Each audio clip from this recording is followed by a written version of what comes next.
Today, we're going to be talking all about fish oil, how to use it to reduce inflammation. We're going to be going over all the specifics here today and making sense of it. All right, guys. So before we dive in, please see the comments down below. Love to see your thoughts and give me a thumbs up. We'll appreciate it for the show. All right, so let's dive in. We're going to talk about some of the benefits of fish oil. Fish oil is an omega-3 fatty acid. We'll talk about what that means, how to use it, good places in your diet, some of the known benefits or in the known side effects that your doctor or you're not going to see typically on YouTube and on podcasts. I'm going to be kind of going into the nitty-gritty mechanisms of that, and we'll dive into it today.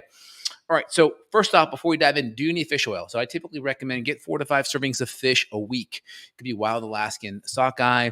It could be, some of the flash frozen stuff that you see at Costco. It's pretty good because it's flash frozen and it's wild caught. That's good. You can do Vital Farms is another good option too. Flash frozen is great unless you live by the coast where you can get it, pretty fresh that day. It's a great option for it. I always cook it with a good fatty acid, like a good butter or coconut oil or tallow. Usually bake it at 350, 375, 20, 25 minutes is usually pretty good.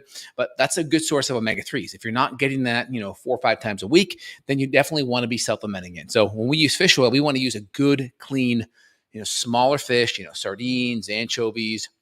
These are going to be great sources, and we want to get it filtered out, really have a good, sources of it. We want it molecularly distilled. We want to make sure there's no impurities, mercury, any pesticides, any junk in the water, especially if you're getting it from factory farm type of, fish. They have like these little fish nets where they have little farms of fish and they feed them a bunch of unnatural diet. They even inject dye in there because there's no omega-3. The omega-3 gives that salmon that pink color. And so if they're not getting the omega-3 from the algae and from the actual environment, it gets gray. They actually have to color them and dye them. So you want to have good omega-3 in the fish from fish being more wild, actually getting natural foods. That's a big deal. Plus, they don't get antibiotics and a bunch of GMOs either. So you want to make sure wild Alaskan cod is great, or any of the flash frozen stuff. There's some decent stuff at Costco, Vital Farms, good online stuff there, or your local butcher that would have something more fresh is great.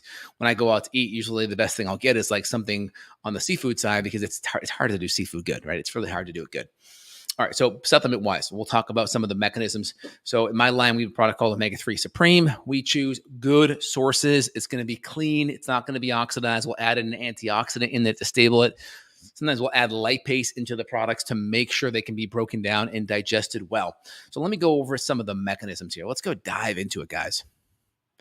All right, here. So reducing inflammation at the root. This is a key one. So it replaces inflammatory pro-fatty acids. So arachidonic acid is an omega-6 fatty acid. You'll get this from meat and things like that, right?